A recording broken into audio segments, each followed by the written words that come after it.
Good morning, welcome to the Be Better Off Show. The Be Better Off Show. I always say, have a great day. Well, great night last night. Great to see everybody. Scott's a really wonderful guy who I wanted everyone to meet, so it was a good excuse to bring him along today to share his story. I always like to start at the beginning, Scott. Where did you grow up, family situation, and how did you come to be farming birds? Okay. First of all, thank you for having me. Great to see everybody and lots of familiar faces. And thanks for the kind words, Paul. I'm not sure who wrote that bio, but I owe them one. So I was born in Penrith, and at the age of 2, we moved to the US for 2 years. Dad got transferred across there. He was with Borg Warner Australia. And we spent 2 years in the US, and then we had 2 years in the UK, and then we had 2 years in Port Elizabeth, South Africa. So I'd lived in 4 continents by the time of 8 and a half and learnt to embrace change at a young age, which has been a great, attribute and experience to have in later life. Yeah. We came back to Australia, obviously went through my schooling, and I used to play a lot of golf. We lived in North Rocks when we came back. I joined Muirfield Golf Club as a cadet at 12 years of age, and I purposely played with different members every week because I just loved meeting new people. And even back then, golf was a game where mainly it was executives or business owners, primarily family business owners, and I just loved learning even at 12 years of age. And I met some amazing people, and fast forward to when I'd finished my schooling and studies, a gentleman that I'd known for that duration of time and played golf with him many times tapped me on the shoulder, and he was the MD of a large family international trading business, and he said, "Mate, before you talk to anyone else, I want to offer you a job. Come and spend some time with me." So I did. He was a good guy, gave me a great opportunity. That company was called Craig Mostyn & Co.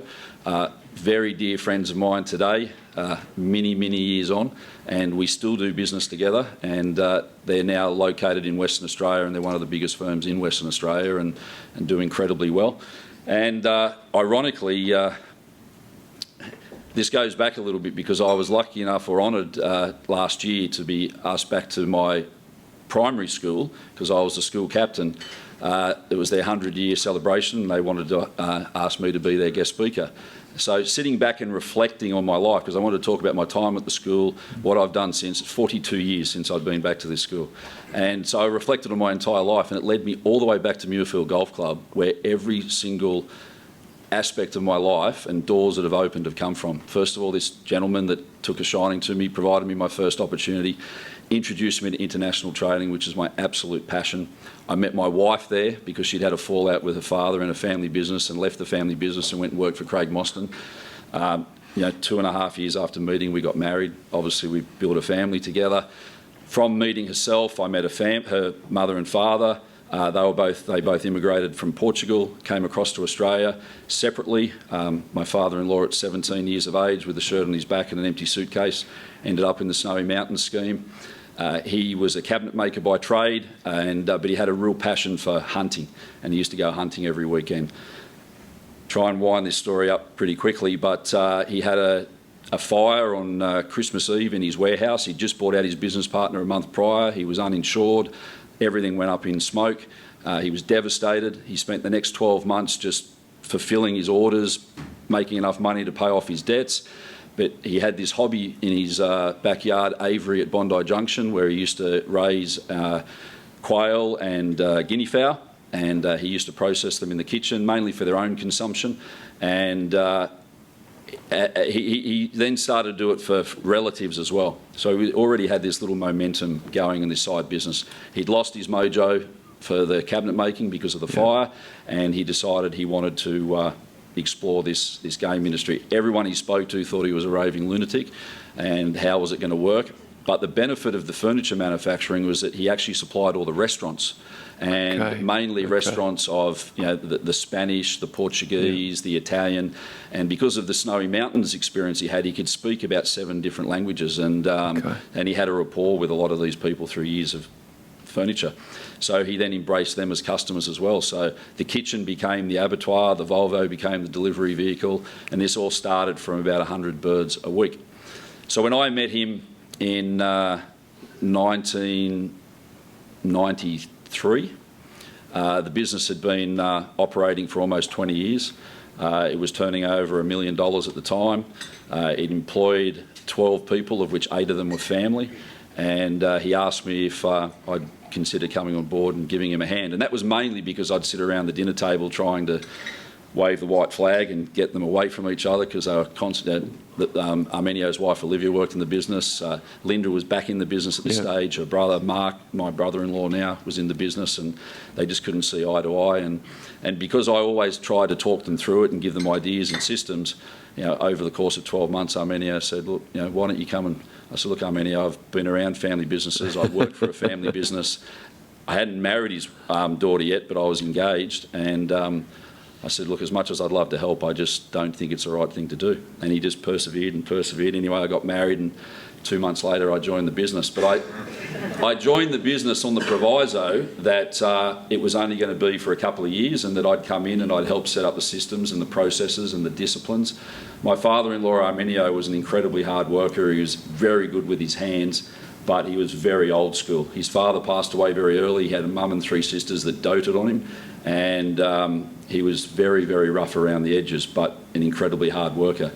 And it's not easy building a business when you need a team around you, and you've got to embrace them and empower them and take them on a journey. Well, he was just old school, screaming, yelling, swearing. Occupational health and safety, that was just a barrier. And you would have been kidding, by the time you get the ladder, you can jump from that roof to this roof, all these types of things. So we had this deal, and I said, look, let's not waste the last 20 years. Let's knuckle down, do everything we can for the next 2 to 3, professionalise it, and let's sell it, and then you can get on with your next venture. Because he's a real entrepreneur, and he's one of these guys, he arrived in this country with nothing, and even when he established something, because whilst the business wasn't large, not only did he have $1 million turnover, I don't know how, but he had $1 million worth of debt as well. And payroll tax had never been paid and should have been. Yeah. So there were some issues were deal breakers that had to be fixed before I came on board. Anyway, cut a long story short, about 18 months in, he came to me and he said, how good is this? He said, the business is growing. By that stage, in 18 months, we'd grown it to a $4.5 million business. We'd employed 20 people, no exaggeration. There was not a family member in there other than Linda, myself and her brother, because all the family that were working there were either ripping the business off, were driving trucks unlicensed because they'd lost their licences and hadn't told anyone. It was just that. So I was off the wedding invite list, the christening list, the Christmas party list of the family for a period of time. My brother-in-law Mark ended up leaving the business, not through my doing. He just couldn't get on with his dad. His ideas were deemed stupidity, and 2 weeks later they were his dad's best ideas. And after being there from before school and after school and during school for so long, he just thought enough's enough. So he left. Anyway, when my father-in-law said, how good is this? This is great. We're growing. We're profitable. I said, I think it's time to take it to market. And he said, no.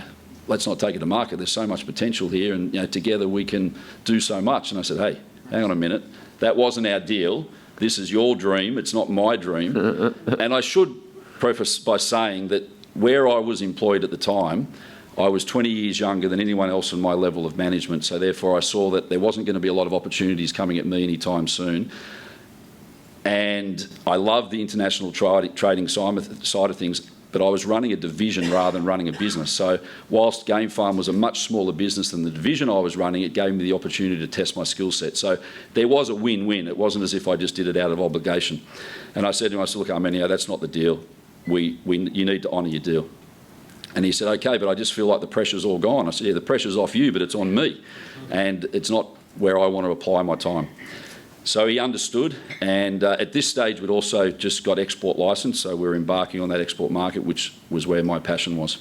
So we went out to market, and we had quite a lot of interest because we were vertically integrated. So we had the breeding operation, the hatchery, the processing plant, distribution centre, and export licence. And we were only operating at about 35% of the capacity of all the facilities that we built. So the blue sky was good. There was no further capex to spend, and we had a good team around us. Systems and processes were in place. Obviously, I hadn't been through such a process before as selling a business. I was only 27 at this stage, and I didn't appreciate that there was lots of interest. But the biggest challenge that I didn't think of was that they wanted to handcuff me and 2 others in the business for, back in those days, it was 3 to 5 years, to ensure that they protect their investment before they actually took complete control.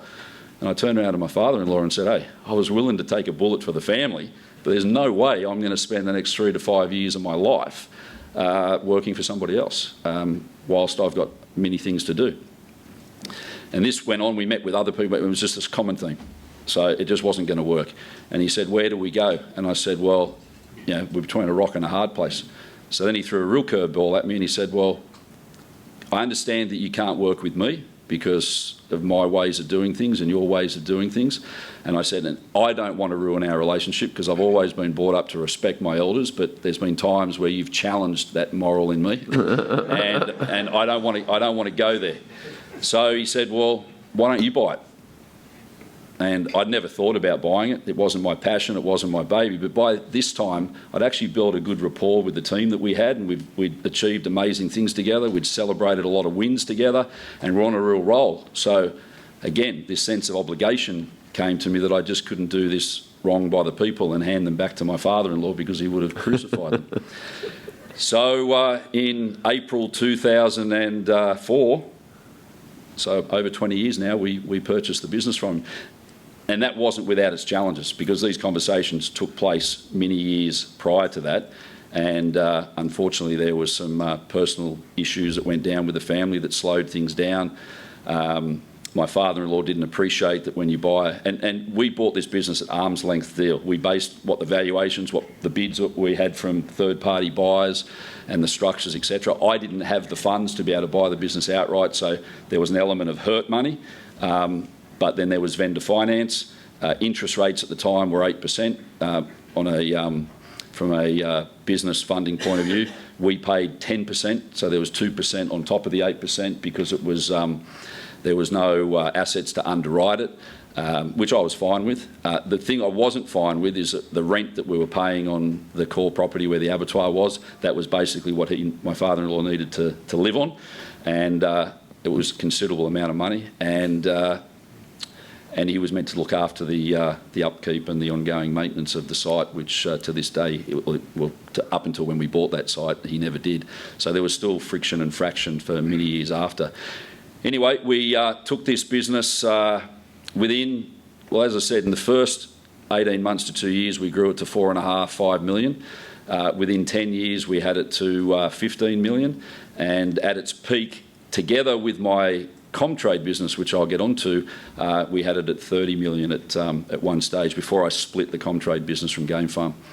I started Comtrade at the midst of trying to negotiate to buy the business, remembering I didn't really want to buy it, I felt obliged to, but I persevered through all the challenges. One of the reasons why the business almost fell over is because my father-in-law didn't think that it was fair that he had to, the staff entitlements that had accrued and his company cars and all this type of stuff wasn't normalised off the purchase price. He thought that that was all a gift, and there was a truckload of personal loans and things like this. And in the end, we just bit the bullet, and we knew we could back ourselves and the potential, and we just let him have his way, which wasn't good because then he had his way with everything because we'd set the precedent. So I set up this international trading business because one of the benefits of being in a vertically integrated agricultural business, we get to deal with agribusiness bankers. So we've been with NAB for that entire duration of my 30 years with the business. We had a great relationship with them from credit all the way through. I always made a real effort to get to know the head of credit and bring them out to our operations. And if they were head of credit in agribusiness, it was important for me that they understood agribusiness, and ours was different, and build a really good rapport with them. And they were great support, and so they would introduce me to a lot of their other clients, knowing that I had this background in international export and trading. And I got to meet some amazing, passionate producers, very similar to us, that were producing the best beef in Australia, whether it was Wagyu beef, grass-fed beef, grain-fed beef. And I've always had this philosophy that I want to be diversified in my product base, but I only want to deal with the best product within each category. And these farmers were amazing. The work ethic was second to none. We just found common ground so easy. The fact that I was a primary producer in my own right, albeit I'd fallen into it rather than growing up in it, I understood feed costs, understood droughts, understood floods, understood that there's an entire carcass that you need to sell, not just the fillet or the strip loin or the wing of the bird rather than the leg of the bird. You had to balance it out and sell everything. So we just built great relationships, and these relationships are today up to 25 years old today. Some of my oldest principals I work for. One of them was producing 10 head of cattle per month. It was a chocolate-fed Wagyu in Millicent, South Australia. We now have that in 32 countries around the world on the best menus, the best 5, 6, 7-star hotels in the Middle East. Amazing story, and we've grown that business together. And we've duplicated that with many other different brands, and again, just surrounding yourself with like-minded, hard-working, passionate people. They were scared of exporting because of the freight components. Would they get paid? They didn't understand foreign currency, all these types of things, where it had been my nature because of the background I had at Craig Mostyn & Company in the trading from a very young age, and I just loved it. I do want to go back to the very beginning, Brett, because this is what got me absolutely engaged in international commodity trading. When I started at Craig Mostyn in 1987, the fax machine hadn't even been invented. We used telex machines, telex machines. And I didn't operate the telex machine. We used to just have a dictaphone. We'd draft something verbally and give it to the PA, and she'd get on and you'd use these like almost encyclopedia books that you'd go into and research. I was after potato flakes for Arnott's. Yeah, what the terms were for the telex machine. What the terms were for the telex machines, and also, Arnott's were about to launch knickknacks, and I met Mark Phelan, who was the head of procurement at Arnott's, at the driving range at Strathfield during a lunch break, and I just happened to be standing next to him hitting golf balls. And I was a decent golfer back in my day, and he asked me if I'd give him a few tips. Anyway, we struck a relationship up. Little did I know how powerful he was, and we built this relationship. And he wanted to buy 400 tonnes for the launch of knickknacks of potato flakes. So we had to research who were the worldwide producers before the internet of potato flakes, and it was Oregon and Idaho and all these different places. But you're doing this all through books and research and libraries and all this type of stuff. So then we found these producers, sent it all through telex. Anyway, while we're doing this, one of the companies came back, and it was a trading house on the 4th floor of a building in New York City, and they wanted 2 containers of cranberry beans. So okay, no problems. We did our research. You will not believe this, and this is what absolutely gave me a taste that I've never ever lost. I found a company on the 12th floor of the exact same building in New York City that sold cranberry beans. I bought 2 containers from him, sold it to the guy on the 4th floor. I'm sitting in an office in Milsons Point. I made $5,000 on this transaction, and all I had to do was get them to send the documents to me, which took a long time in those days, take the invoice off, put my invoice on, and that was international trading. I thought, if this is how easy business is, international trading's my go. And so when I had the opportunity to start Comtrade, I did, and I did that as a fallback. I'm one of these guys that never has one plan. I've got to have A, B and C if the first plan fails. And when I could see things turning to custard with my father-in-law, especially when he backed out of the first deal, when we were lawyers, accountants, paperwork this high all around the boardroom table, that was the day we were going to party, sign off on everything and move on. Properties, business, everything we were buying. And he walked out of the meeting over his car and some staff entitlements and said, you can shove it. So it took a little while to get back. So I didn't want to leave the team. I didn't want to do the wrong thing by my mother-in-law, who was a beautiful woman. And I set up Comtrade just as a side that I had something to fall back on if I had to walk. I should say there was a time where I stood up to my father-in-law because he wanted to do something that was completely immoral and against my ethics at all levels.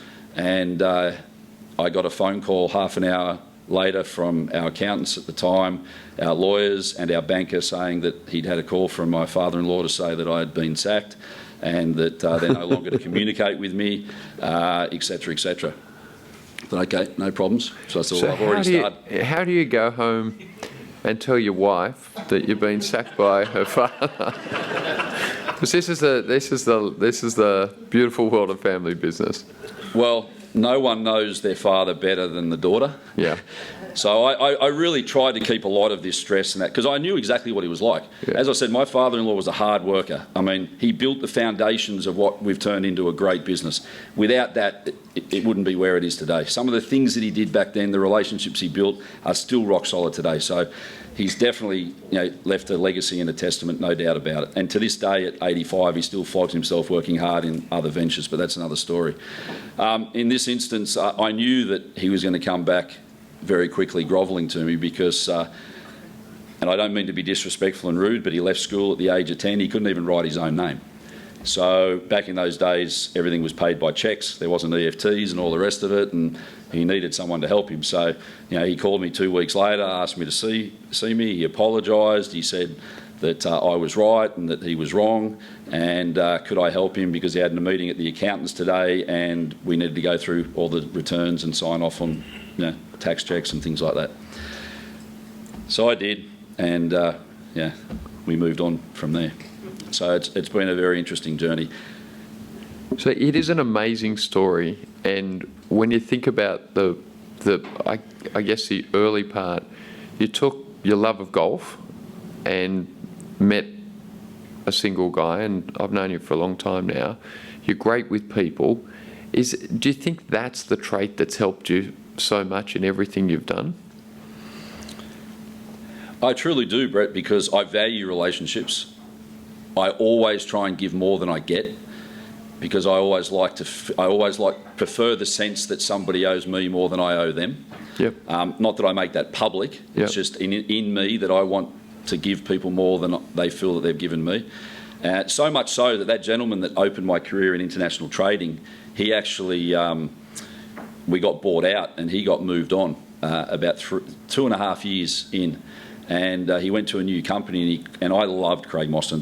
Seriously, they were the company that not only did my parents teach me morals, ethics and values, but this company was all about morals, values and ethics, and I just loved every single part of it. And where my previous boss had gone didn't have a good reputation. And he rang me up and he said, "Mate, I really need your help." He said, "I'm not getting the support of the team here. I want to set up a food division, which is your background. I really need you to help me." I did not want to leave Craig Mostyn, but I owed it to this guy because he gave me this opportunity.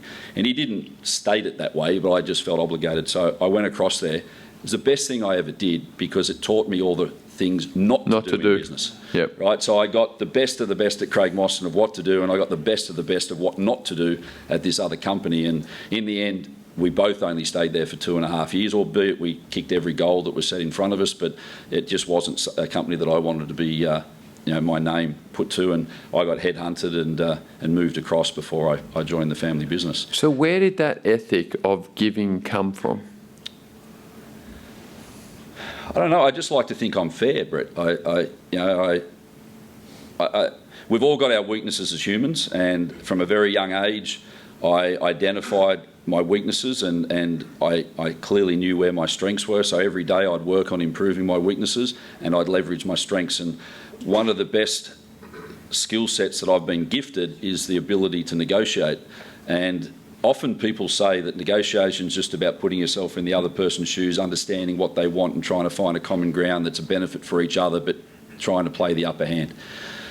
I think it's one step more than that, because where people make a lot of mistake is they put themselves in the other shoes, but they still think with their head, right? You've got to put yourself in the other shoes and think with the other person's mindset.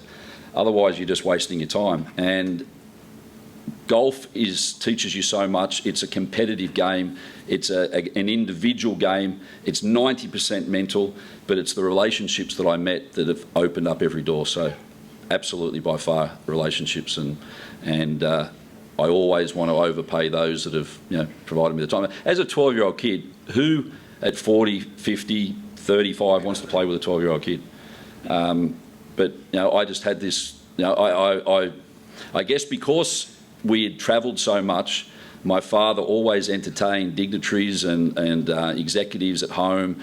Like, we were just model kids because of the discipline and the structure and the way that we were brought up with. That I guess those morals and ethics and values and behavioural traits helped me to be mature well beyond my years and to be able to interact with older people. Yeah. They took a liking to me, and it's helped work with customers. I'll never forget this customer I had at Craig Mostyn and Company, I got handed this file and they said, be careful of this one, this guy's an absolute firecracker. We haven't done business with him for 5 years, but he's the biggest Lebanese wholesaler and one of the biggest importers of food products into Australia. It's okay, I went down and saw him. I must have got him on a good day. He took a shining to me. He gave me an inquiry. I went back. I came back 2 days later with the offer, and he gave me an order for 10 20-foot containers of Chinese peanuts. And I said, Tony, why do you want to support me like this? He said, mate, I just like the way you turned up here. Yeah. You didn't chase me for business. You took your time to learn about my business, about myself, about my family. I looked at you as if you were my son, and if that was my son, I'd hope that someone would give him a crack, and therefore I've given you a crack. Yeah. So, okay, beautiful. So I went back. The business was amazed. I got the order, but they said, be careful, he's renowned for not paying his bills. So, we really need him to pay 25% up front. So I went back that afternoon and I saw him. I said, look, Tony, the business is absolutely ecstatic. It's the first time we've done business in so long, but I didn't realise, because I'm only new, that I'm meant to get a 25% down payment. He said, mate, I already knew that. He said, here's the cheque here. He gave me this cheque. Barclays Bank it was. And but it was post-dated 2 months. And I said, and thankfully I picked that up before I got back because I was pretty proud of myself. And I turned around and I said, Tony, and he said, what, mate? I said, I can't take this back, please. And he said, yeah, okay. So I took that back and we had a good... And anyway, we developed a really good rapport, and he set me on my journey with Craig Mostyn and gave me so much opportunity and so much support. When I came and told him many years later and 2 companies later that I was joining the family business, he asked me what the family business name was. I told him it was Game Farm. He said, where do they operate out of? And at this stage, we're only on 1 site at Galston. We're now across 5 sites. And he said, okay, no worries. Best of luck, mate. I'm really sorry that we're not going to do business. I said, Tony, never say never. I'm sure there's going to be opportunities. Anyway, I walked in on my first day. Halfway through the day, and I'm meeting all the team and I'm going through some documents, and someone says, anyone know Tony Isaac from Harcola? And I said, yeah, I do. He said, he's just placed a $10,000 order for Game Farm products. I mean, you're kidding me. So I rang him up. I said, Tony, what are you doing? He's gone, mate, it's the Lebanese way. He said, you got to impress your parent-in-law, and I've just placed an order and that's my gratitude for the help you've given me. I said, but Tony, what are you going to do with it? He said, I don't know, mate, but I'll put it in my chiller. If I don't sell it, I'll put it in my freezer. If my customers don't buy it, I'll eat it. So again, the strength of relationships, the support that you have. Unfortunately, Tony's no longer with us, but he taught me so much. And when people believe in you, it just gives you this ability to just dig deeper and deeper, and through the toughest of times you can get through. And that support and the fact that positivity is built and ingrained in my DNA has been another contributor. The positive thinking, the relationships, and being fair with people. Now, you're in a family business. Linda's your amazing wife and mother to your great kids. How have you both managed that relationship through the ups and downs of an intense business that you've grown together?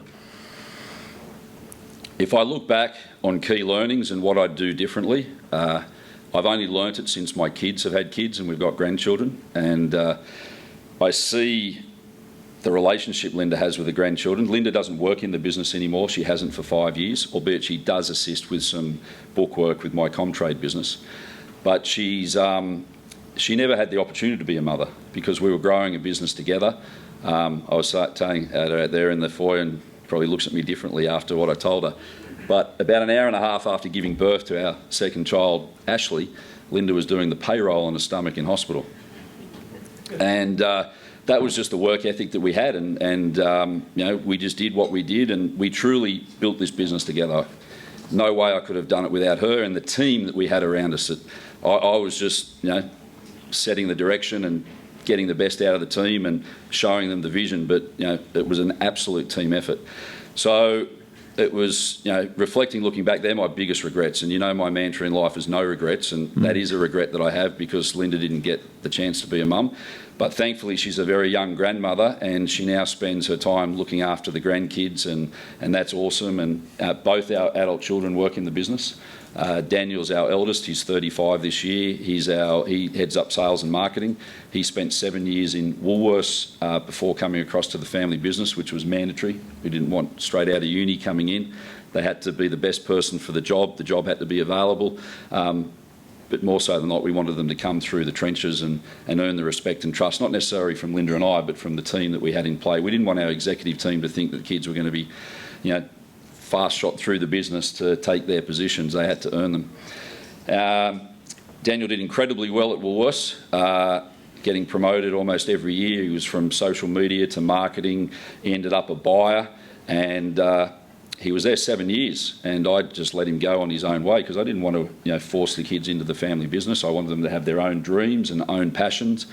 But he pulled me aside one time. We were away on a family holiday and said, "Mate, I've spent 7 years. You said 5. When are you going to give me a crack?" And I said, "Well, to be honest, Daniel, I thought you were doing so well. You'd built your own identity. Yeah. I didn't want to take that away from you, and I thought that if you had have still been interested, you would have come to me." And he said, No, I'm desperately wanting to come into the business, but I'm trying to be respectful. So we planned his exit out of Woolworths, and he came into the business. The challenge that I had is that Daniel wanted to come in from a logistics operations management point of view. And no one knows your kids better than yourselves and the parents. And I said to him, "Dan, look, don't be offended with what I'm about to say." But I said, "Mate, you're not an operations person. You're a relationships person. You have this amazing ability to find common ground with a 90-year-old or a 2-year-old and everyone in between, and that's a gift.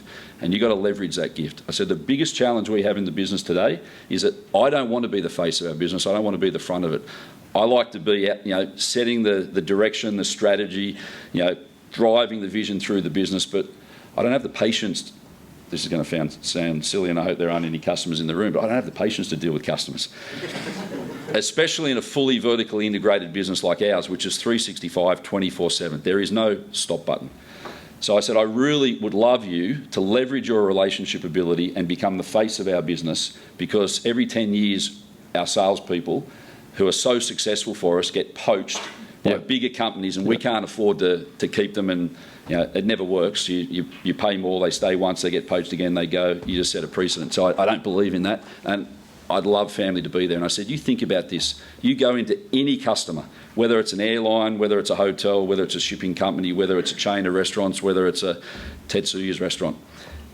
You walk in there as the grandfather of the founder. The grandson of the founder. That just melts people straight away. Then with your knowledge, your passion, the fact that you've been involved in this business almost since the day you were born, certainly since you could walk, because you were here, preschool. You've worked here during school, during uni holidays, mate. It's a shoo-in." And I said, "Anthony Paharich of Vic's Meats was the benchmark in our industry. I want you to be the next Anthony Paharich, but better." And reluctantly, he took on the challenge. And the reason he didn't want to take it on is he doesn't like conflict. And chefs can be very challenging people to deal with. And anyway, 6-7 years on, he's absolutely blossomed. And he is the face of our business. He's got huge amount of respect. We're in every major establishment that's everyone's dream, so much so that we now, understanding that our game farm business specialises in game birds, game meats and specialty poultry. But we now have some of the most famous brands of beef and lamb in the country coming to us, wanting us to distribute their products, because we're not in those products. They don't want to deal with meat wholesalers that deal with 2,000 SKUs and many different brands. They've gone and surveyed the restaurateurs and the chefs and asked, "We don't want to deal with a meat wholesaler, but we want our brands in this market. Who should we deal with?" And 9 out of 10 times our name have come up. So we're now building our business on the back of our brand reputation. We're 50 years next year, so I think we've more than proven ourselves. We've been around long enough, and getting brands that complement what we do. And when you're selling beef, our average invoice value in our core products was maybe $200. You bring beef, it goes to $1,500. Easy, and with some of the smallest restaurants. So Daniel's done an amazing job. My daughter Ashley, she had no interest coming into the family business. She wanted her own identity. She didn't want to be known as her success was because of her grandfather set the foundations and her mum and dad worked so hard, and third generation just walked in there and it was a piece of cake. She was not taking anything along those lines. Ashley is very different to Daniel. She's very savvy. She's quite harsh. But there is a soft side of it, don't get me wrong, but she's got a really good business brain. A bit like me, she doesn't have the patience for, the sweet talk with the customers and all that type of stuff. So Daniel and Ashley complement each other really well. Ashley had this vision. She studied, she did a Bachelor of Business, but then also did a second degree in psychology. and she loved HR, people and culture, etc. So she had this vision of setting up this consultancy business, 2 family businesses that couldn't afford to have their own people and culture HR team, and she'd go in there and advise to them. And I said, Ash, I think that's a great idea because there's a real opportunity in that space, and HR is so important, and it's getting more and more important. So I really embrace and support your idea. But how do you go and pitch yourself to a family business when you've never worked in a family business? So why don't you come and just experience our family business, because our family business is different to so many. We're such a diversified... And Scotty, this is just share with the guys the size of the workforce, but the difference in terms of the people that you've got, because you've got salespeople, execs, lots of people processing birds, just for people to understand. Yeah, that's our biggest challenge in our business, because we've got A to Z as far as the demographics, and like we could have our own Olympic Games. We've got every nationality covered. We've got almost every culture, religion covered. We've got the highly educated to those that can't even speak English and have never been to school, and everyone in between. And today, that's across 5 sites. So that's even harder. Try and break down that us versus them mentality, try and educate them in different languages and different cultures. How they embrace, how they interpret things has been a real challenge. So that's why I was super keen to get Ashley involved, because this was a passion about bringing people together and bringing cultures together. And like, we have bilingual signs throughout our entire operation from a safety point of view. Every aspect of communication, it's all bilingual, so we can make sure that we've got everybody covered. We have translators when we have meetings. We go to the nth degree. Every Christmas party we have, we'll celebrate at a different culture, different cuisine to embrace theirs. We have International Day, where everybody brings in their favourite dish from their culture, or the family dish at home, and they're so proud to present their homeland food to you and see you enjoy it and share it. And so we've had to do a lot of these things to embrace it and try and get through all this process, because it's not easy. And also our locations. I mean, we were operating only at Galston site when I came in. So Galston, for those that don't know, is northwestern Sydney. It's on the fringes of the metropolitan area, but from a courier's point of view, it's outside because they never want to come there. And hard to get there by public transport. There's no public transport. Yep. The closest public transport might be 2.5 k's away. And you try and employ younger generation. They want the trendiest coffee. They want to be able to get the trendiest restaurants. They want Instagrammable posts about where they are having their coffee. And Galston isn't that. It's a beautiful area, some amazing properties, and even our property itself is a beautiful property, but it was difficult. So it's a lot easier now. So our head office is in Strathfield now, so more right in the centre of Sydney Metro. We get a lot better calibre of person, which is really good. But so just getting back to Ashley. So I convinced Ashley to come into the family business. She very quickly, going throughout all the business units, saw the challenge. Saw the challenges, but Ashley's very much like me. She saw them as opportunities rather than challenges, and she got so embraced and ingrained in helping people that she saw an opportunity from an operations point of view, and came to me and said, "Look, Dad, I want to be given the opportunity to run our processing facility at Galston." And I said, "Are you sure, Ashley? It's an abattoir. It's a messy thing. I don't really think it's." She said, "No, I'm good with that. I can deal with it." And she said, "It's a great way for me to earn the respect and the trust of others if I can get in there, and it doesn't matter who you are." And I love that, because that's what I did in my first 6 weeks. There's not a single job in that business, whether it's shoveling manure, whether it's putting live birds on a processing line, whether it's whatever it is, I've done it. For 2 reasons. One, I wanted to earn people's respect and trust. And I didn't just do it for an hour. I did it for days on end, and did it to the absolute best of my ability, and even had these unskilled workers that had never been educated, couldn't speak English, train me. So for them to be able to train the new kid on the block, who happened to be the general manager and the son-in-law of the owners, and obviously we've transgressed from there, but it was awesome for them. They just embraced it. And for 2 reasons I did it. One, to earn their respect and trust, to build a rapport with them, and so that nobody could ever BS me about how things work in our business. Yeah. And I was never an expert at any given role, but out of the thousands of processes that we have in our business, I'd been through every single one. So Ashley really got engaged in the business, and she went from not being involved to being her first company that she consulted to becoming a full-time employee, and she's now the general manager of our operations. Still has a passion to get out on her own. I got her involved in a family business forum group, which I've been involved in for 24 years. It's a group, in our group we've got 12 CEOs of family business, from fifth generation to founding business owners of all different shapes and sizes, and it was so good for me to be able to have this group of people that I could lean on, and I encouraged Ashley and Daniel to get in these groups as well. I was quite strategic in the groups that I suggested that they join. They were businesses that could really give them some confidence and support, but also help them understand where their dad was coming from at times. And for any of you that have family in your own business, whether you're the second generation and your folks are still involved, or whether you're the generation that own it and run it now and you've got your kids coming through, it's an interesting dynamic. And I've had the benefit of both going through the succession plan in buying the business from the founding generation, as well now dealing with the third generation that are very much involved in the business, and I'm at a stage of where I want to step aside. So we're going through the process of how we deal with that and how that looks with that generation. I also have the privilege of sitting on a number of family business boards because of that succession experience that I've had. Yep. And albeit in my early 50s, I've seen a lot in the 30 years that I've been involved in Game Farm as a family business, but also in the 23 years that I've been involved with Family Business Australia as an organisation. I've seen the war stories, I've seen the success stories, and the absolute benefit is that you're not alone.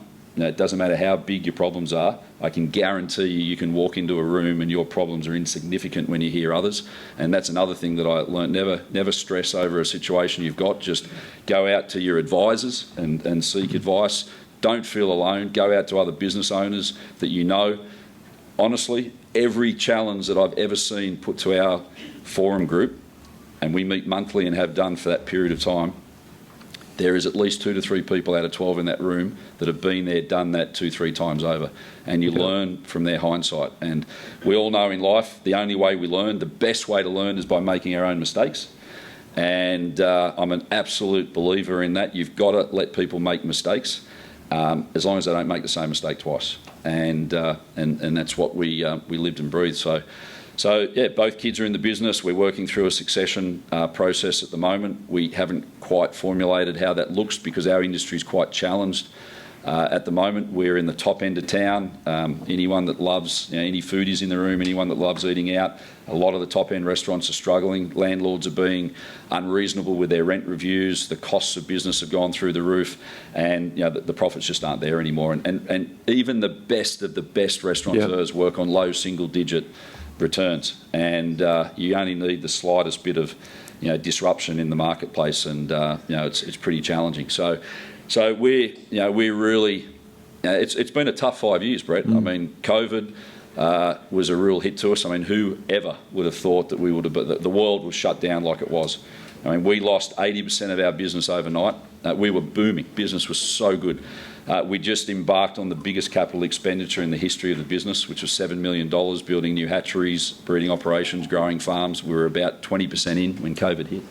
As I said, we lost 80% of our business. I always prided ourselves on how diversified our customer base was. We had restaurants, we had hotels, we had pubs, we had clubs, airlines, shipping companies, Coles, Woolworths, David Jones, Harris Farm, export, import, domestic, like caterers, everything. We had every single one you could think of, every single one. And retail, I never allowed to become more than 10% of our business because you just have a change of buyer. They come in, they don't like your products, they just kick you out.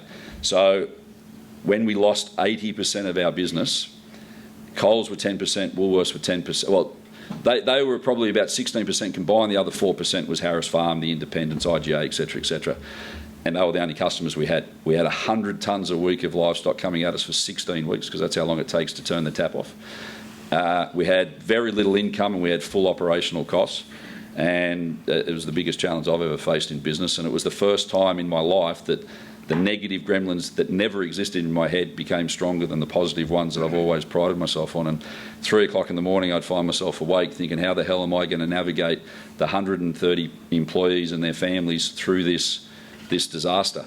And so I didn't sit there and toss and turn and think. I got up and I just stamp the pavement. I only live 5 minutes down the road, and I was walking 20 k's a day, 7 days a week, some days 30 k's, and it was just the energy, the fitness, the breath of fresh air, the time to think.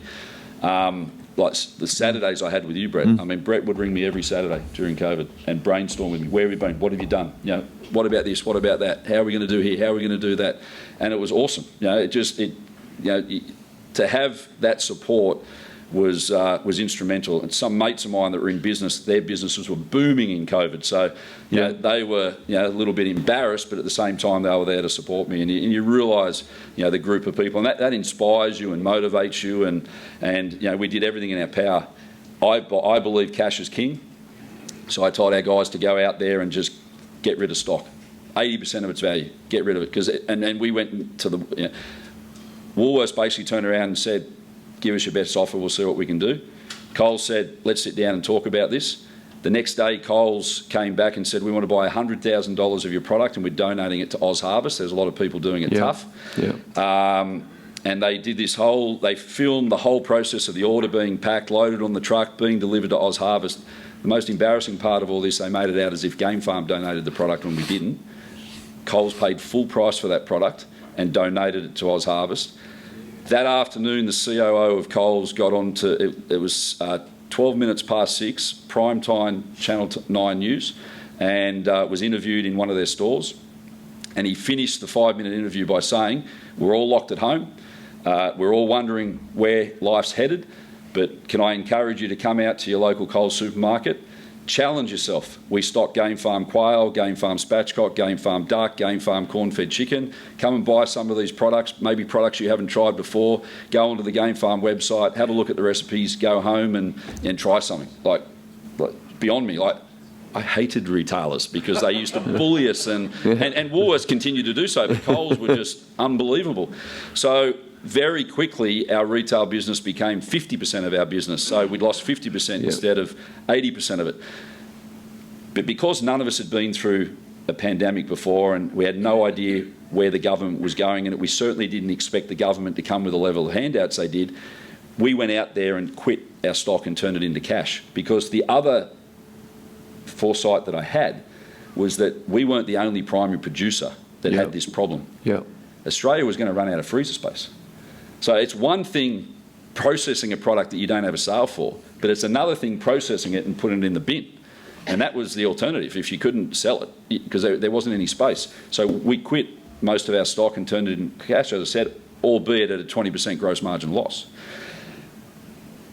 Then they came out with JobKeeper. Well, I think it was you had to be 70% down or whatever it was.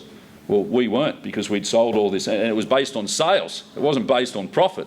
So we missed that first round of JobKeeper, which made it even tougher. So anyway, my forum group. Which was completely unexpected that the government would ever come out in the way that they did. And none of us can run our businesses on the expectation that the government's going to come and save us because 9 times out of 10, 99.9 times out of 100, they don't. So you just got to run it as if no one's there to help you and do what you got to do, and no use having stock, you needed cash. So I presented this to my forum group, and I've got a very close mate, and they're the owners of Stowe Electrical, and they employ 2,500 people. They're electrical contractors, and he said to me, mate, he said, I know you are the last person to accept help, but we're about to be shut down for 2 weeks. Up until now, we haven't been shut down, but we've been told that's what's happening, and my guys are going to do it tough.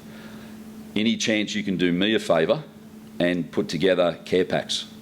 And I said, explain to me what you mean by a care pack. He said, mate, some spatchcock, some duck, if you could get us some beef and some sausages, and just put together a pack to the value of a couple of $100. And if you know somebody in your industry, as in a providor, that can do the vegetables and the fruit, align yourselves with them, and we want to spend $300 per employee, and we want to send a care box out on the Monday, being the first day that they're at home. And I looked at him and said, mate, are you serious? And he said, mate, I'm dead set serious, and don't think about this as me helping you. You're actually helping me, and in turn, I'm helping you. And I'm thinking to myself, I've got drivers that are sitting idle. I've got picker and packers that are just cleaning the freezers and the cool rooms and reorganising what they already reorganised. This is a great opportunity. So I went back and addressed the team, got them all together, and I said, I understand everybody's nervous, everybody's concerned. This is not one of those discussions. We're going to work through this together. I said, this is the opportunity that we've been given, and from 2 o'clock this afternoon, we're going to start packing orders.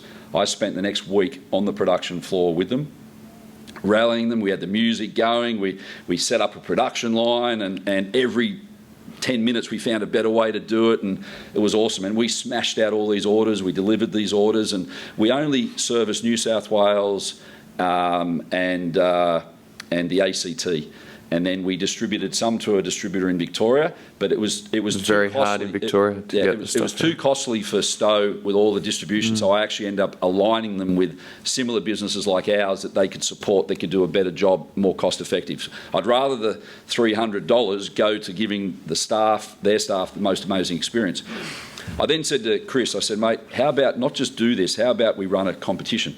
So we want, we want you to not only receive this produce, but cook it and share what you've cooked online with this community. And it was the greatest thing we ever did, because we went from only having 50% of our business, after having only 20% of our business, the retailers kicked in, to having Stowe Electrical, with that many employees posting all over on the internet what they were doing. Not only did they have this sense of pride in sharing their family meals, and their kids were involved in the cooking because everybody was at home and it was teamwork, and so it was the videos of the process, videos of, them opening the raw meat, the process of preparing it, the process of cooking it, and then the family sitting down and enjoying it. And these videos, it went viral. Our phones ran off the hook from businesses wanting to do the same thing for their staff.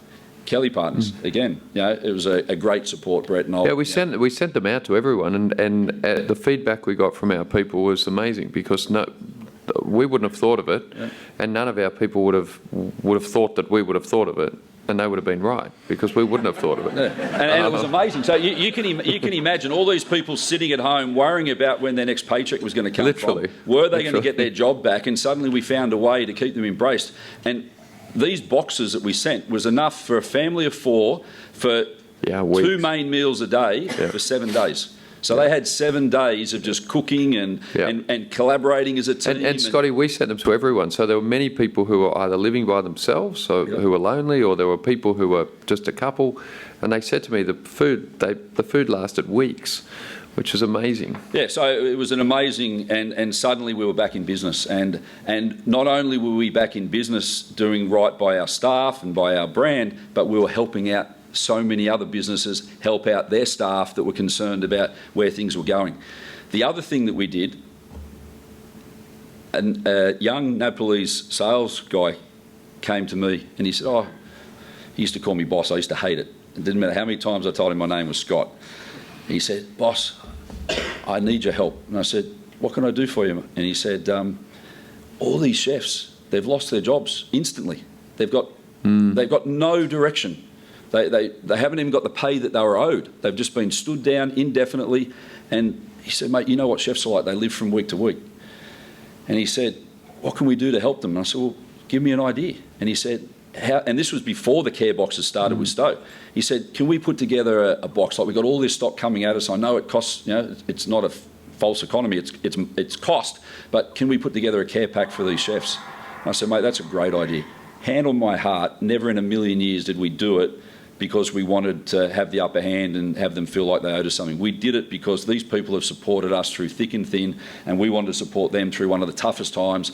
Not to mention, as naive as this may sound, I didn't know what I was going to do with this stock. So if I had to write off stock, I'd rather write it off in the right direction and put it down to marketing investment. And so we sent out to, I'd say, 700 customers. We sent these care boxes. Same thing, 2 meals a day, 7 days a week for families of 4.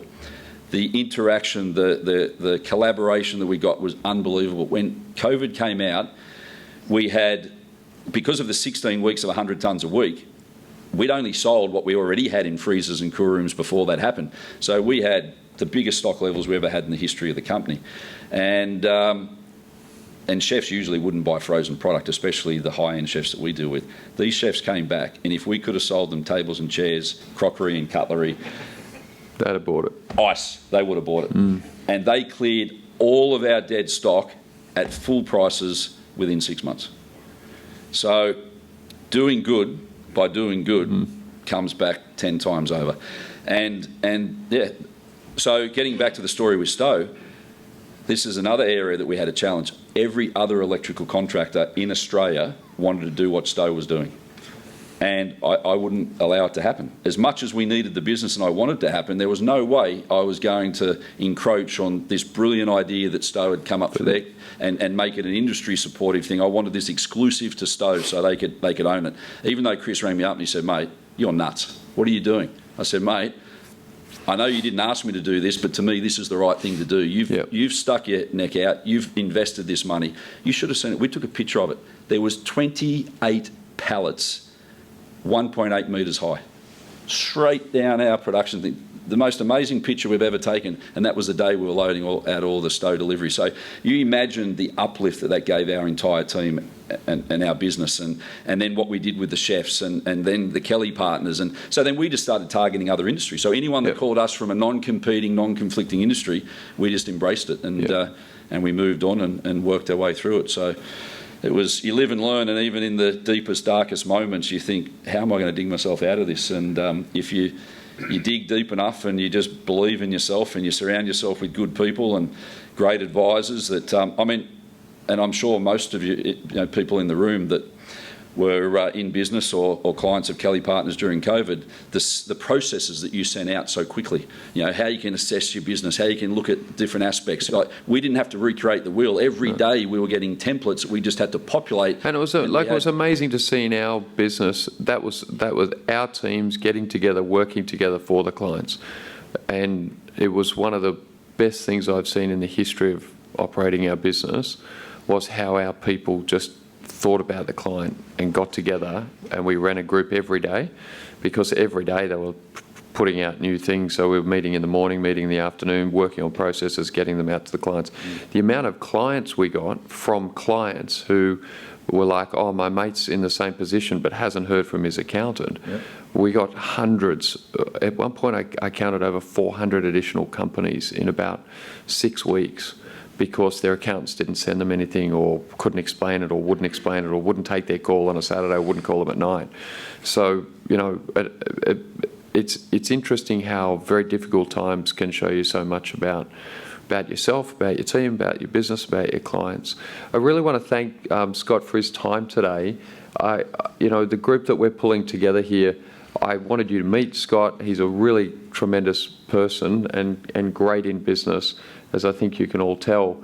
We've got an opportunity to ask some questions. We've got the Slido set up. There are some there, which is great. And as we build out this community, I really want you to have access to people like Scott, who I know can add so much value for you. There's a couple of good questions here. What do I need to do for Brett to call me every Saturday morning to chat about improving my business? Now, I don't know who Send him the best Wagyu beef in the country. Yeah. And let him burn it on his barbecue. Yeah, that's true. So, that's a good question. I did call a huge amount of people during that time, and if you weren't one of them, I'm not sure why you weren't on that list. Sorry, I didn't mean to get you into trouble. Which is interesting.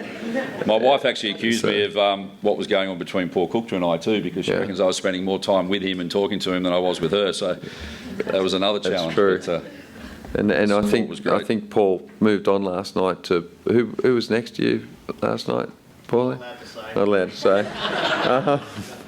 So what are the rewards from the job for you, other than the money, that you really see in the business? Like, you've mentioned relationships. I think Scott's one of the best people I've ever met at establishing and building and investing in relationships.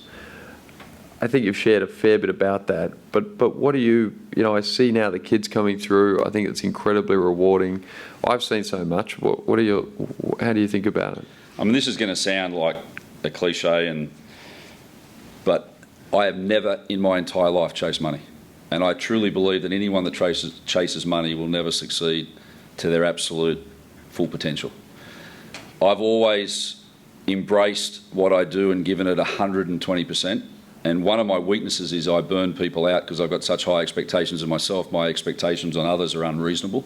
So I've got to be very mindful of that. I don't expect them to operate like me, but I'm expecting them to operate at 100% when really 80%, is probably fair. I've just always followed my passion. I've given it my best, and the money comes.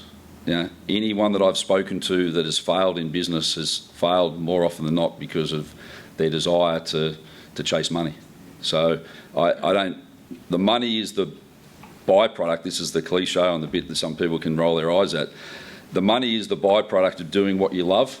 And if you give it all that you've got, your focus, your attention, you surround yourself with the right people, the money comes. So what do I get out of it other than money? I love being able to see people develop. We got people in our business that started off as drivers. They're now operational managers. As a driver, they were earning 60 grand. They're now earning 200. Seeing them grow. The deals that you do. I mean, one of the deals that I haven't spoken about is when we ventured into export, I met this Singaporean lady that was running a business in Singapore, import distribution business.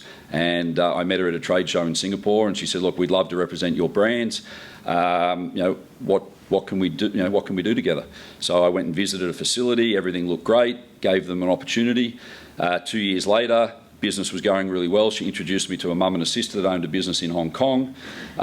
Business continued to grow. They started sending me inquiries. This is where Comtrade was born, because not only was I selling them game farm products, that's where it started. Then they wanted me to, because they built trust in me and understood that my ethics and values, they then wanted the best of what Australia offered. And that's when I started reaching out to all these contacts I had in building this Comtrade business. And then they came to me 2 years later again and said, "Look, we see a great opportunity to open up a business in the Middle East. We'd love you to be our partner because you bring so much to the table from a procurement point of view and the relationships you have and your understanding of primary production."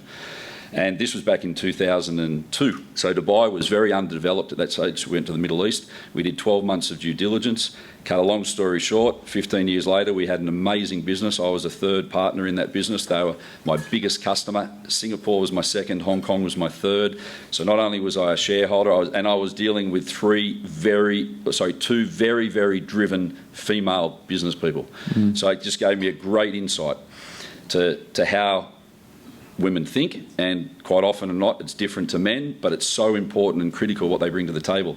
And we built this amazing business in the Middle East, albeit we went through challenges. We put general managers in jail for corruption and so many different things. But end story, we sold out to a public listed company in Thailand for multiples that I've never seen or heard of. And it was another amazing experience, again, through relationships and the rest of it. So just the relationships you build, the friendships you build, the journeys that you go on, and the sheer sense of achievement. One thing I do every night before I close my eyes is I think about my day and what I've achieved, what I could have done better, but what I should be proud of. And it's part of my discipline every day.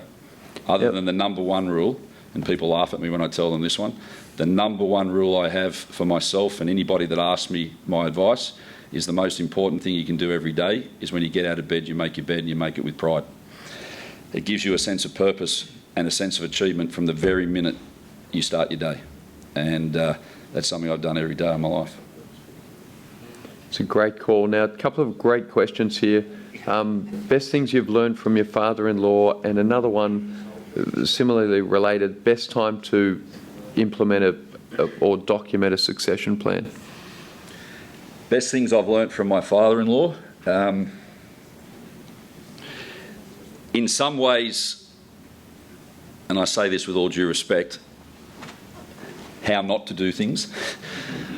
In other ways, he's an amazing entrepreneur. Like, honestly, he would bamboozle me with 100 ideas a week. 99 of them were completely out there, but one of them was brilliant. So the ability to think 360 with no blinkers. Yep. And really open your mind. And he was a dreamer. He was an absolute dreamer. But if you focus enough and you surround yourself with the right people and you can believe it, and if you believe it, you can achieve it. And so yeah, he's really taught me that. And how many birds are processed today? Currently production's down because of the general state of the economy and the shift that we've had in business. But at our peak, we were processing 150,000 birds a day. A week. A week. And when you first got into the business? 10,000. Yeah. But back then it was 10,000 quail, so then you start adding spatchcock and corn-fed chicken and bigger birds. The actual kilos that we're putting through, was huge. Significantly different as well. Guys, to see the operation is really a wonder of the world. It's amazing. And succession plan in terms of thinking through it, writing it down, working through it. What's your view of the best time to think about that? The sooner the better, because I've learnt from the mistakes of other family businesses. I've got, again, a very, very good friend of mine in one of an iconic Australian brand. His father passed away last year at 92, and that was their succession. It was the estate in the will. And my mate's in his late 50s. He's still got plenty of mojo in him, but his prime is behind him. So I'm 54. And we started thinking about it a couple of years ago. We've started, we used to, obviously, like most of us in the room, if you get good advice, when we used to pay out the dividends and distribute it through the beneficiaries of the trust, we used to use the kids to assist in minimising our tax. And we'd run spreadsheets on what we'd given the kids, and we'd offset that against their school fees or whatever. So it was all structured 100% legit. But from two years ago, we actually we continued to do that, but they get the money now. And the aim of us doing that is we're not talking about $10,000 or $20,000. We're talking about reasonably sized lump sums of money.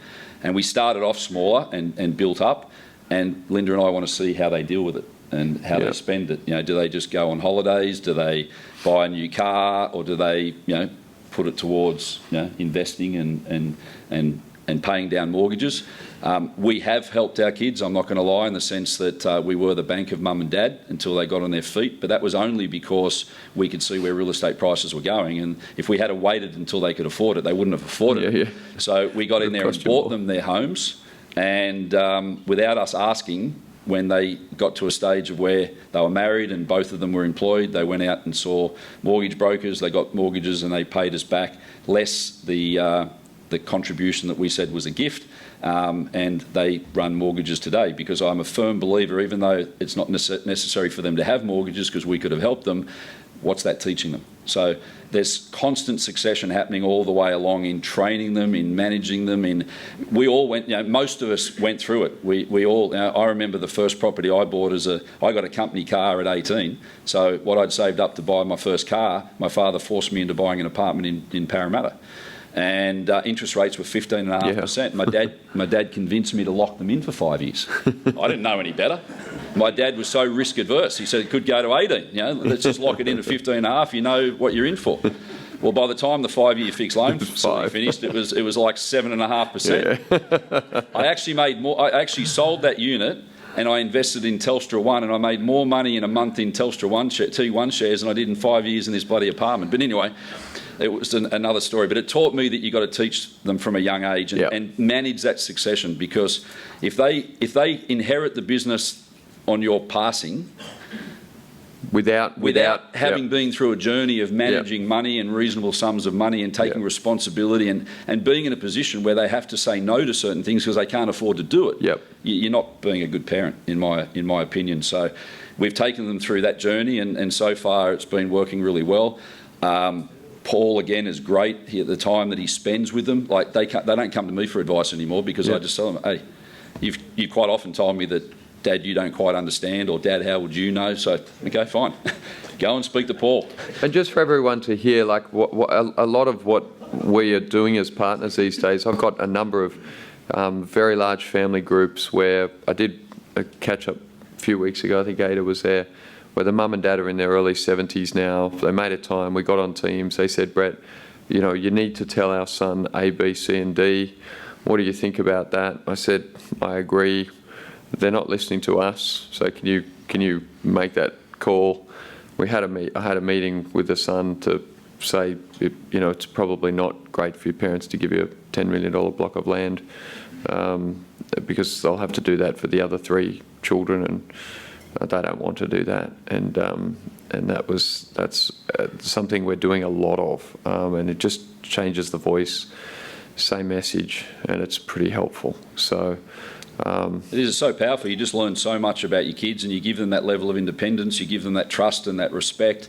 And not only that, it also, because we're sharing the distributions of the profits of the company, they also, albeit they're not shareholders because they're owned by our trust. But they can see the cash flows, they understand. Yeah, but not only that, they actually feel like a shareholder because they're getting this distribution. So before real succession, so obviously there's management succession and then there's ownership succession.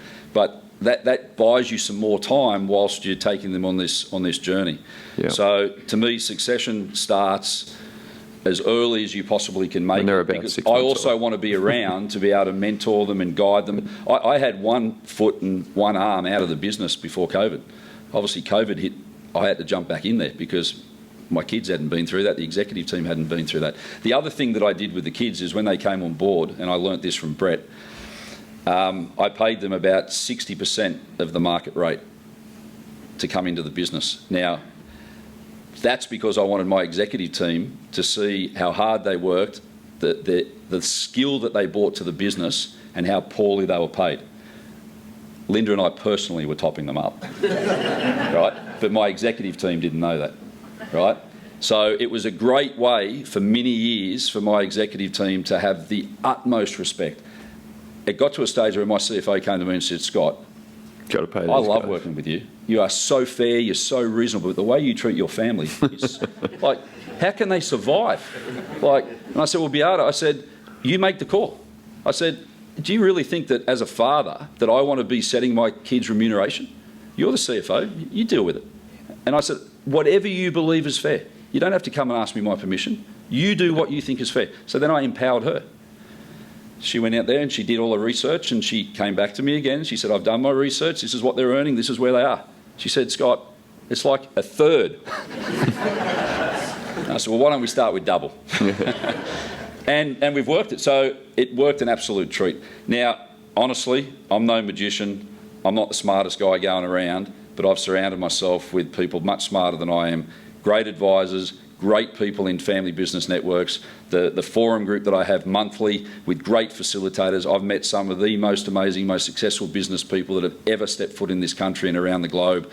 I've always gone out of my way to introduce myself to them, be able to grab 5 minutes of their time that turns into an hour, catch up for a coffee 2 days later, and I've learnt from the best of the best. And everything I'm sharing with you today is very little I've created myself. It's just all the key learnings that I've had. I'll never forget the first time I met Brett, the way he challenged me. Absolutely, we've got a mutual friend, and Mark Halford, he said to me, he said, mate, I want to introduce you to someone. I've met this Brett Kelly at a Liberal function, and I really think you guys would get on. And we met down at the Italian restaurant at Bella Vista, at Norwest there, and Brett said to me, tell me your biggest problems.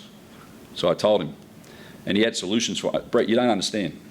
No, Scott, you don't understand.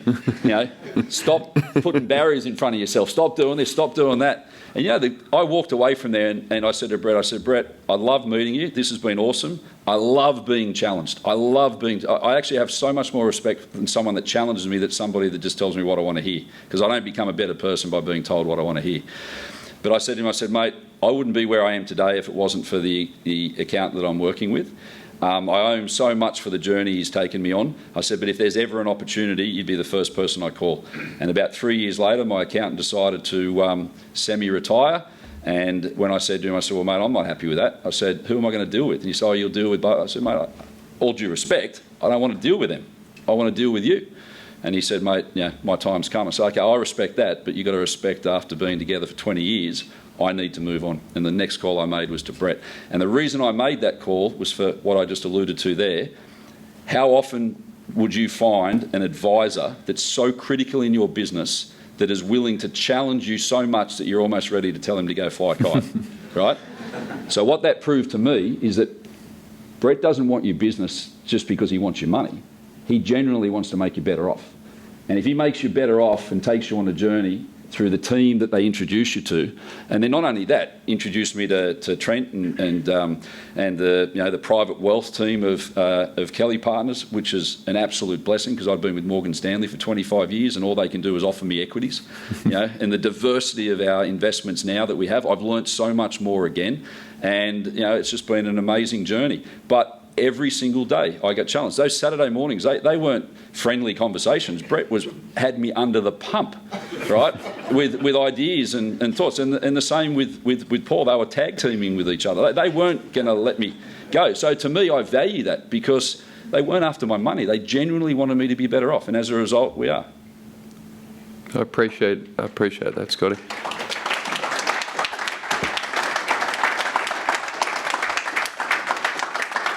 So I really want to thank Scott for his time today. I encourage people to try and meet him in the break. I think do we have a little break now, Josh? I appreciate Scott's kind words. What I love to do is work with really smart people that are very passionate about what they're doing. That brings out the best in their advisors. I always say you tend to get the accountant that you deserve, there's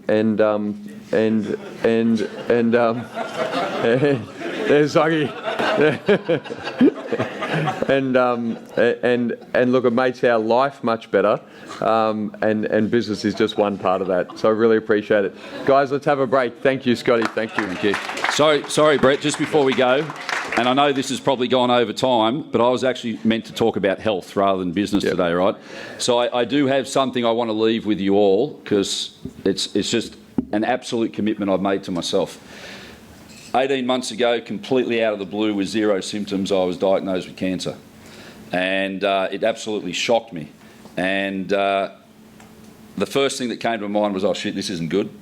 But my positive brain kicked in. I thought, thank God it's me and it's not my wife or my kids or my grandkids. And then I thought to myself, how can I actually turn this around to be something good? So I decided to go out there and be an ambassador. And it was men's health cancer, it was prostate cancer, and well beyond my years to be diagnosed with such a cancer. And it was the diagnosis process that I want to share with all the men in the room. Yep. And it was a fact that I had no symptoms. I just had my annual blood PSA test, and it had gone from 0.5 to 1.3. They don't care unless it's 4. But when my GP, it was 35 years my GP, he said to me, Scott, this is a little bit of a concern, but it's way below the average. There's no way it's cancer, but we need to keep a monitor on this velocity of change.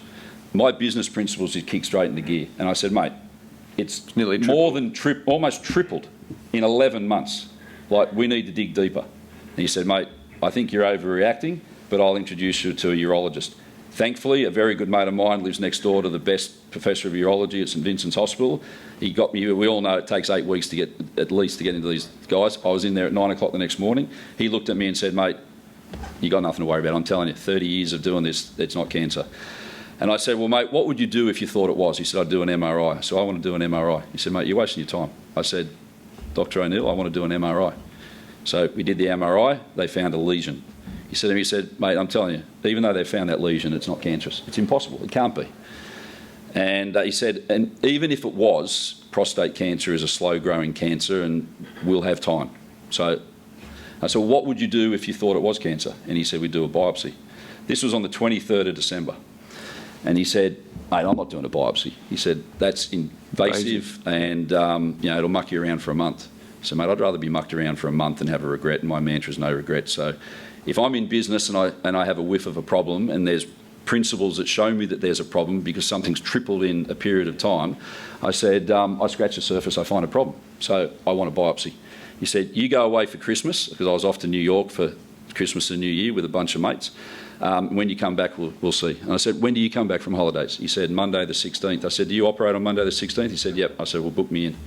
I turned up there. As he's putting me under to do the procedure, he looked at me and said, mate, in a couple of hours' time, I'm going to win this debate. And I said, good. Hope you do. Hope you do. Anyway, I came in recovery, and he came in and saw me, and he had this look on his face, and he said, mate, I owe you an apology. And I said, why, what's happened, doctor? He said, not only was there one lesion, but there was 3. two of which the MRI didn't pick up. They were smaller, but very aggressive, and they're within 5 millimetres of your nervous system and your pelvic floor. He said, if we'd left this 12 months, it would have been in your pelvic bones. And he said, the good news is robotic surgery can get within 3 millimetres without making you incontinent. And I'm confident that we can make this work. So obviously I had a bit of doubt in this doctor because he hadn't listened to me, and I'd pushed him, and suddenly we got the worst case scenario. And so I sought another opinion. And I rang him back and I told him I'd sought another opinion from someone else that's done twice as many operations as he'd done. And he said, Scott, if I was you, I would have done the same thing, mate. He said, honestly, I want your permission to send your results to the Garvan Medical Institute because this is groundbreaking. Right? I haven't seen it in 30 years, and you've changed my whole outlook on how we deal with these things, and I'll be completely different in the way I look at this in future. He said, but mate, he may have done twice as many, and he's a great surgeon. He said, but you're not a number to me, mate. I owe you one. And I believe I'm the best in the business, and I'm going to make this right for you. And he did. So I guess the key learnings that I want to all the men in here, we're not bulletproof. I thought I was. I had so many people around me that had cancer, and I felt for them, I supported them, but never in a million years did I think it'd be me. I eat well, I train every day, I'm very disciplined in every aspect, and it happened to me. So if it can happen to me, it can happen to anyone in this room, and it's not just men. Women are better at going to the doctors than we are as men, but make sure you go every 12 months.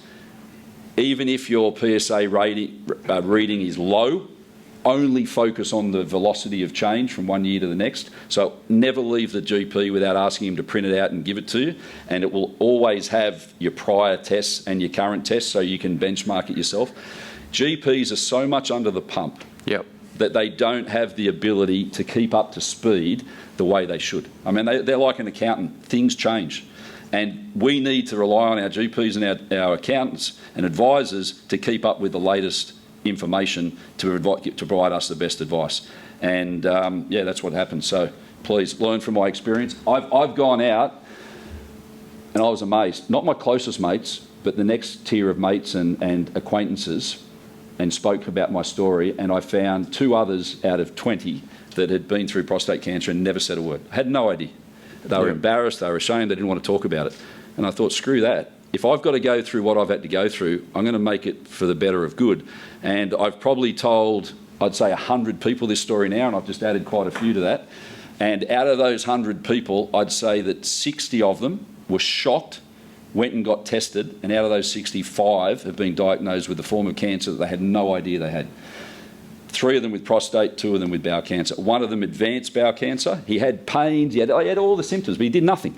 He was a tradie, he just worked through it, body got used to the pain, didn't really take much notice, didn't share it with his partner, and he's just finished 5 months of extensive chemo, and he's probably touch or go. The other 4 have gone through the procedure, and they're healthy and the rest of it. So I guess, again, the positive of this is I'm actually glad I got it because I've been able to save 5 people's lives.